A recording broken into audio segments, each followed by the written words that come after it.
Temporary boundary দেখছেন, এই হলো টেম্পোরারি বাউন্ডারি। আসসালামু আলাইকুম।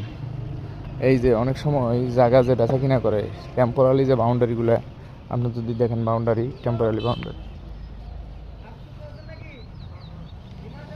বাউন্ডারি দেখছেন, এই হলো টেম্পোরারি বাউন্ডারি।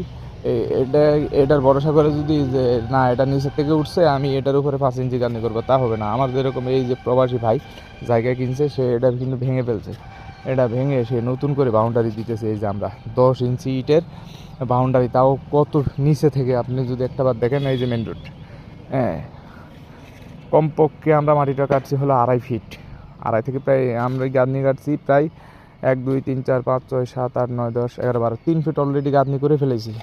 মানে এই মাটি থেকে 6 ইঞ্চি অলরেডি উপরে উঠে গেছে। এই যে দেখেন, হ্যাঁ, প্রায় 2.5 ফিট পৌনে 3 ফিট। তো এখান থেকে 10 ইঞ্চি গাঁথনি করতেছি। ভবিষ্যতে এটার উপর থেকে, ভবিষ্যতে এটার উপর থেকেই আপনি বাউন্ডারিটা উপরে তুলতে পারবে।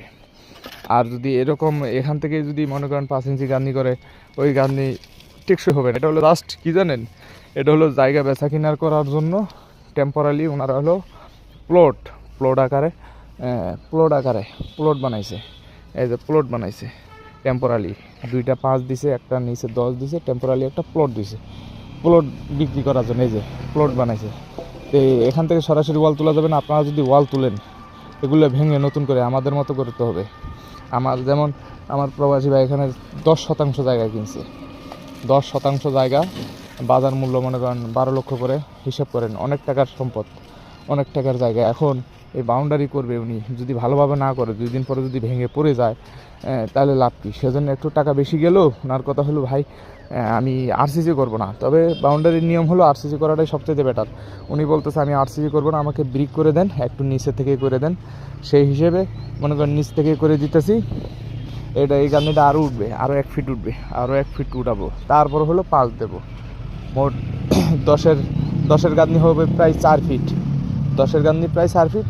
আবার ওই 10-এর উপর থেকে দেবো হলো আপনার 5 ইঞ্চি দেবো, 4 ফিট হয়ে গেল। নিচে একটু মজবুত থাকলো, বাউন্ডারিটা সহজে সচরাচর ভাঙবে না।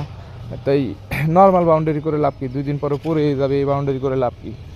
আর উনি করছে কেন? উনি যদি ভিতরে যদি বিল্ডিং করে তাহলে এটা আরসিসি লাগতো। এখন যেহেতু ভিতরে বিল্ডিং করবে না, উনি টিনের ঘর বানাবে, টিন সেট ঘর বানাবে। সেই ক্ষেত্রে আপনার মনে করেন আরসিসি বাউন্ডারির দরকার নেই। উনি বলতেছে ভাই আমি হলো করব না, যে বিল্ডিং করব না। বিল্ডিং যদি না করেন তাহলে করা যাবে, যে আমি টিন শেড ঘর বানাবো, টিন শেডের বাউন্ডারি করে দেন। ঠিক আছে, এই হলো পরিস্থিতি। তাই আমার ভিডিওগুলো যদি আপনাদের ভালো লাগে, কে কোন জেলা থেকে দেখতেছেন অবশ্যই কমেন্ট করে যাবেন, মতামতটা দিয়ে যাবেন। ধন্যবাদ সবাইকে। আসসালামু আলাইকুম।